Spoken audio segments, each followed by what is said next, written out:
Greetings everyone, my name is Sai. So, Overwatch is out now, and between that and Doom, my free time has just about evaporated recently. But as much as I like the game, as I've thought more and more about it, I've decided I've got a big problem with the microtransaction system in Overwatch.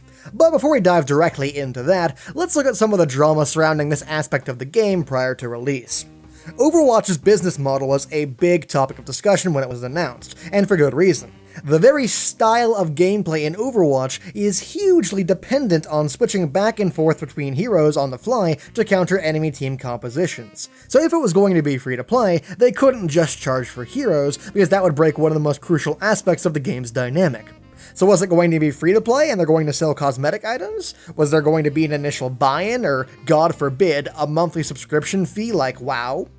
Now, I was particularly worried about this, because Blizzard's microtransactions have almost always bothered me in the past. From $10 JPEGs in Hearthstone, to $10 characters and reskins in Heroes of the Storm. And let's not forget that one time they reskinned Invincible with Algalon's textures and decided that was worth $25. $25 for a reskinned horse. You know what else is $25? Portal and Portal 2. 5 separate $5 indie games. 2 copies of Undertale, one for you, one for a friend, with enough left over to grab a burger afterwards. But to Blizzard, $25 is apparently only worth access to a 3D model of a reskinned horse. GG Blizz, GG no re. And that's why I was worried about Overwatch, especially because for the longest time, Blizzard was being really coy with coming right out and talking about it. So, this discussion went on for months, until Blizzard finally revealed during BlizzCon that the game would be a flat rate $40, characters and maps would be free, and there'd be a cash shop for cosmetic items only. And at first glance, that seems amazing. After all, you can only buy cosmetics, and prices go as low as getting 2 boxes for $2. And to top it all off, you don't even need to do that, because you can earn loot boxes just by playing the game and leveling up. So Sai, where exactly do you get off saying this system's bad? Well, let's start with the fact that microtransactions even exist in the first place inside a game I had to pay $40 for. That should not be a thing. I don't care if it's just cosmetic. I don't care if you say it's optional because you can earn them by playing the game. And I don't care if they don't affect the game. The simple fact of the matter is that if I pay money for a full game up front, I am appalled at the gall of any company that wants to charge me for microtransactions after that. Microtransactions are fine in games like Hearthstone and Heroes of the Storm, even if I think they're way too overpriced in those games, because they are free to play. That's their entire business model, how they make money. But Blizzard already made money from me for Overwatch, they just want more of it.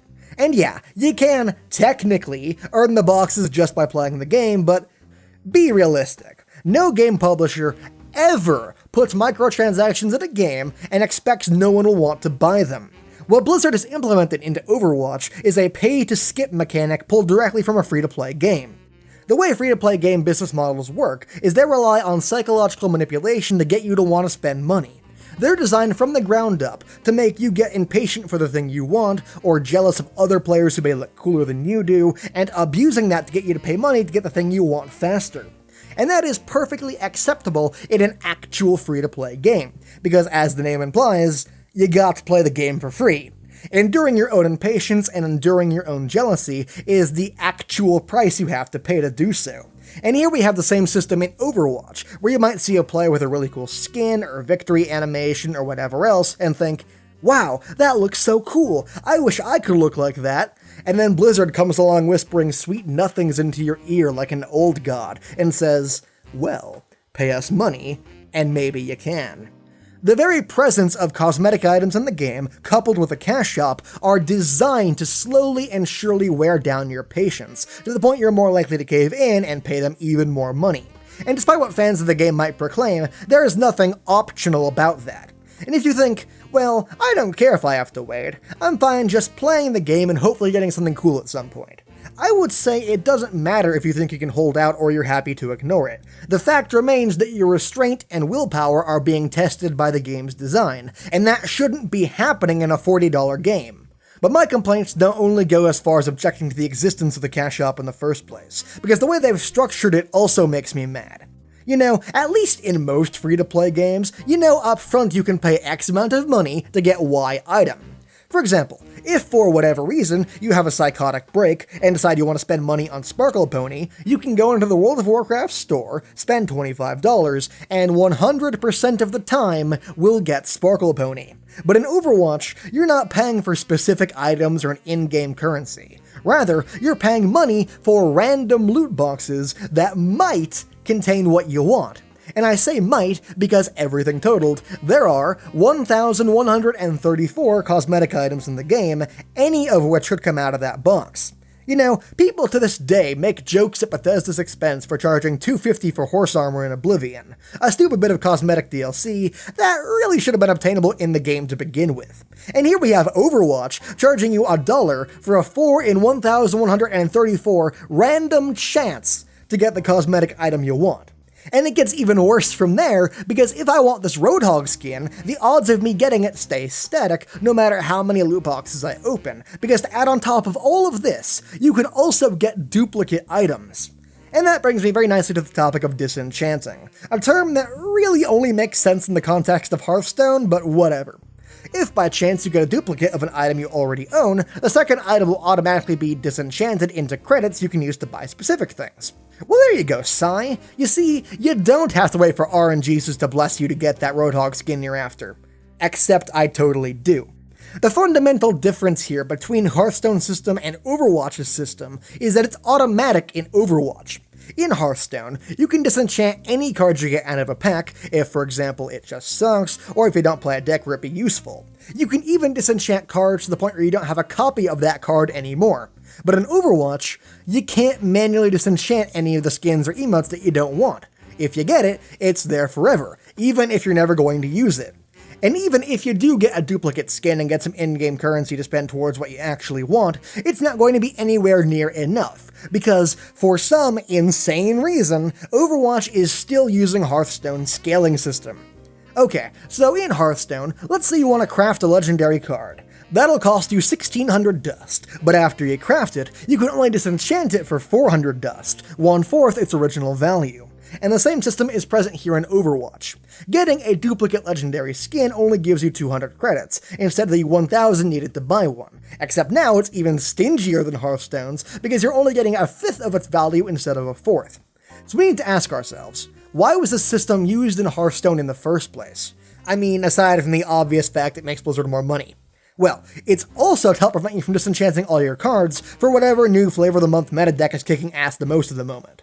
So there is at least an actual gameplay balancing reason for it to exist in Hearthstone alongside the money-grubbing one. But in Overwatch, the exact same scaling system is present, despite the fact you're not buying things to impact the game like cards in Hearthstone do. You're buying cosmetic items that you can't manually disenchant regardless. So there is literally no purpose to disenchanting a legendary skin for less than it's worth, except to make Blizzard more money. The cash shop in Overwatch is a Frankenstein's monster of everything Blizzard's done up to this point, with all the negative aspects and none of the consumer friendliness. And what really pisses me off the most out of any of this is when people white knight Blizzard because they can do no wrong. You know, a few years ago now, when EA sold just cosmetic items in Dead Space 3, people got angry about that. But when Blizzard does it? Listen, we absolutely should not be playing favorites here. Just because Overwatch is a really good game, and just because it comes from a company with a lot of built-up goodwill, doesn't make what they did any better. It doesn't matter if it's just cosmetics, or if it doesn't affect the game balance, or if you think it's optional. It's scummy is what it is, and we still need to hold them accountable and refuse to support this. The fact of the matter is that Overwatch is a $40 game, and so I think the cash shop should be removed, and you should be able to acquire cosmetics by playing the game and leveling up. Because whether you agree with me or not about this, what I'm almost certain you and I agree on is that your money is important. After all, if you spend all your money on loot boxes, how are you going to afford to give it to me on Patreon instead? Special thanks to my Patreon patrons, Matt Flowers, Isaiah Christo, and Merrick Freeshow, for helping support my endeavors. Also, I've started uploading vlogs to my second channel, Sci Live. So if knowing every slightest thought that passes through my head interests you, go check that out, link below. And finally, go follow me at Cyborg Gaming on Twitter. I'm very, very lonely. Anyways, thank you so much for watching, and I'll see you guys next time. Later.